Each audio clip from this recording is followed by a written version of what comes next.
Ben quoi? C'est à toi. Je le sais bien, mais j'hésite. Oh, Lestra, on frappe. Ça va, c'est rien. Tu ne vas pas hésiter jusqu'à demain. Allons, capitaine, nous vous attendons. C'est quelque chose d'importante. Disons 32. Et nous, combien nous avons? 30. Nous allons en 34. Et c'est ce coup-ci que la partie se gagne ou se perd. Et je me demande si Pani se coupe à cœur. Si tu avais surveillé le jeu, tu le saurais. Eh, pardi, vous gênez pas. Montre-lui tes cartes puisque tu y es, hein? Ça ne lui montre pas mon jeu. Je ne lui ai donné aucun renseignement. En tout cas, le jour la muette, il est défendu de parler. Et si c'était une partie de championnat, tu serais déjà disqualifié. Oh, Panis, des parties de championnat, j'en ai vu souvent. J'en ai vu plus de 10 des parties de championnat. Mais je n'ai jamais vu une figure comme la tienne. Les injures de ton agonie ne peuvent pas toucher ton vainqueur. Tu es beau. Tu ressembles à la statue de Victor Joly. Eh, je me demande toujours s'il coupe à cœur. Et je te dis qu'il ne faut pas parler. Je te prie de ne pas lui faire de signes. Moi, je lui fais des signes. Je bats la mesure. Tu ne dois faire qu'une seule chose. Regarder ton jeu. Et toi aussi. Bon, on y va.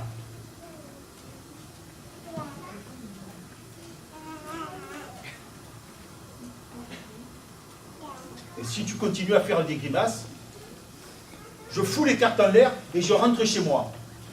Allons, capitaine, ne vous fâchez pas, ils sont cuits. Moi, je connais très bien le jeu de la manie. Je n'hésiterais pas une seconde si j'avais la certitude que Pani se coupe à cœur. Je t'ai déjà dit qu'on ne doit pas parler, même pour dire bonjour à un ami. Je ne dis bonjour à personne, je réfléchis à haute voix. Eh bien, réfléchis en silence. Et continue à lui faire des grimaces. Monsieur Brun, surveillez Escartefigue. Moi, je surveille César. Oh là là. Tu te rends compte comment c'est humiliant ce que tu fais là? Tu me surveilles comme un tricheur. Toi, un ami d'enfance à moi. Oh, ce n'est pas bien de ta part. Non, ce n'est pas bien. Non, César, tu fait de la peine. Quand tu me parles sur ce ton, et que tu m'espèches comme si j'étais un scélérat. Oh, je ne dis pas que je vais pleurer, non. Mais, moralement, tu me fends le cœur. César, ne prends pas ça au tragique. Moi, c'est peut-être que sans en avoir l'air, je suis trop sentimental. Mais à moi, il me fend le cœur. Oh! Et à moi, il me fend le cœur. Et à toi, il te fait rien à toi. Et à moi, il ne m'a rien dit, hein. Oh, bonne merde, vous entendez ça? Ah, et à cœur. Eh bien. Est-ce que tu me prends pour un imbécile? Tu as dit, il nous fend le cœur pour lui faire comprendre que je coupais à cœur. Et là, il joue à cœur, parbleu. Tiens, et voilà tes cartes, tricheur, hypocrite. Faut pas m'y prendre des pérennes à outré. Si ou pas poufanac et tout ça. Si ou mestre panis, essaye pas prendre une permanente. Tu me fends le cœur, tu me fends le cœur. Hey, le radical! Cette fois-ci, je crois qu'il est fâché pour de bon. Tant pis pour lui, il a tort. Il a eu tort de se fâcher, mais vous avez eu tort de tricher. Si on ne peut pas tricher avec ses amis, ce n'est pas la peine de jouer aux cartes. C'était bien trouvé ce que tu as dit. Tant pis, pas grave. Oh, il ne faut pas lui en vouloir. Depuis 15 jours, il n'est plus le même. Depuis que Fanny lui a dit non. Je vous en veux un peu parce qu'elle a dit non, mais c'est à cause de Marius. Ah, il devrait comprendre que Marius et Fanny, c'est une jolie paire. Je pensais même que c'était pour... Je pensais même que c'était pour de ne pas lui cacher ses fiançailles. Ça n'a aucun rapport. Ils ne sont pas fiancés car ils n'ont rien dit à leurs parents. Et pourtant, ils se regardent d'une manière qui ne trompe personne. Bien sûr que ça finira par une noce. Mais pour l'instant, ils n'ont rien dit à Honorine, ni à moi.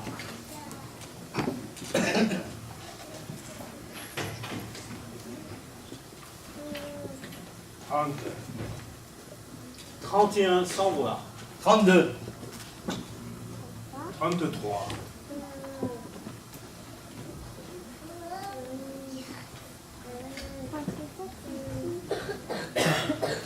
Et bonsoir, César. Oh, il n'est pas encore couché. Et non, je vais accompagner ma mère à la gare. Oh, tu es une bonne fille.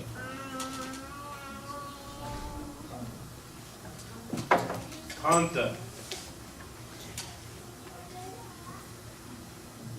31.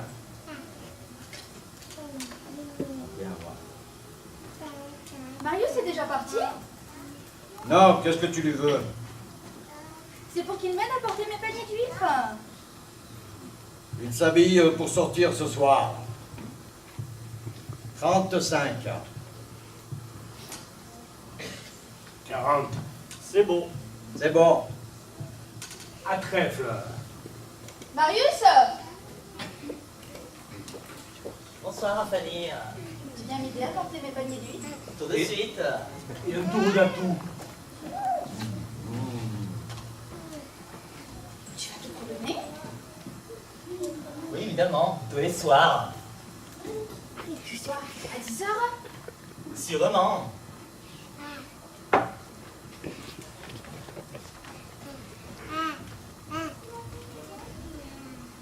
Manier le carreau. Oh, bonne mère, le manillon sec. Oh, bonne mère. Il n'y a donc personne là-haut? Eh non, il n'y a personne. Celui-là, je le laisse là. Je le descendrai demain à la cave. Eh bien merci, Marius. À demain. À demain. Bonsoir Fanny. Attention que ta mère ne manque pas le train. Tu vas me à la gare. Ça va. Bonsoir, messieurs. Bonsoir Fanny. Bonsoir, mademoiselle Fanny.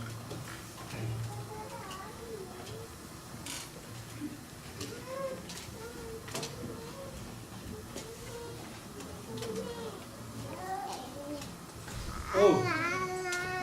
Elle est jolie comme un cœur, la petite Fanny. Pas vrai Marius? Oui, elle est très jolie. Oh. Si elle savait où il va ce soir, elle se ferait de la bile, la petite Fanny. Ah bah pourquoi? Parce que monsieur va voir sa maîtresse, sa vieille maîtresse. Et je soupçonne que c'est pour ça qu'il n'est pas pressé de se fiancer. Oh, oh, oh, qui est brigand. Monsieur s'habille pour passer la nuit chez une femme. Et son jour, c'est le mercredi. Qu'en savez-vous? Oh, oh. Vous allez voir le coup tout à l'heure. Il va sortir, il va me dire bonjour papa. Et il s'en ira. Et alors, nous n'aurons plus qu'à le surveiller. Il va sortir par la petite rue. Il va rentrer par la porte de sa chambre. Et il va venir fermer cette porte à clé en dedans.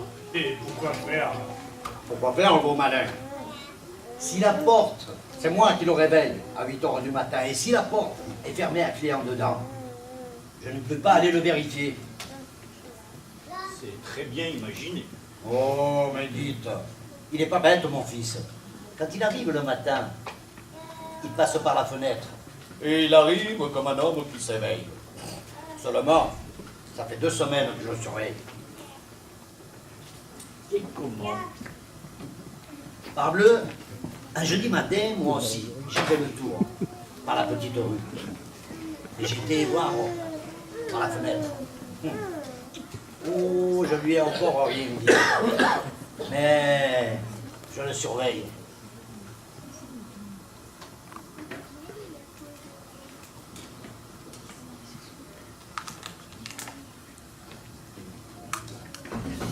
Oh, l'Américain! Attention au matériel, là! Dis César, Oh, qui est ce maîtresse de Marius? je sais pas. Ah, nous n'en avons parlé qu'une fois. Sans détail. D'ailleurs, je suis à peu près fixé. Je suis sûr que c'est une femme de navigateur. Pourquoi? D'abord parce qu'il y passe la nuit entière. C'est que le mari ne couche pas tous les soirs. Oui, évidemment. 32. 33. 40. Et ensuite, tout le monde sait bien que c'est dans la marine qu'il y a le plus de coqs. Comment? Je dis que c'est dans la marine qu'il y a le plus de coqs. Oh. Qu'est-ce qui te prend? Je t'ai blessé? Je te demande pardon. À qui tu demandes pardon? Au marin ou au cocu? À tous les deux. Et tu crois qu'il suffit de s'excuser en souriant? Oh, ne te fâche pas, Félix. Je ne te reproche pas d'être cocu. Je sais bien que c'est pas de ta faute. Et puis, tout le monde le sait. Monsieur Brun ne le savait pas. Mais si, Monsieur Brun le savait. Nous en avons parlé. C'est même lui qui me l'a appris. N'est-ce pas, Monsieur Brun? Que tu sois cocu, ça n'a d'ailleurs aucune importance.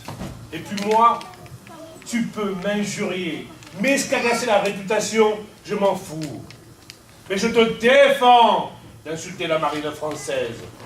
Et après les propos que tu viens de prononcer, je ne peux plus faire la partie avec toi. Voyons, Félix, écoute.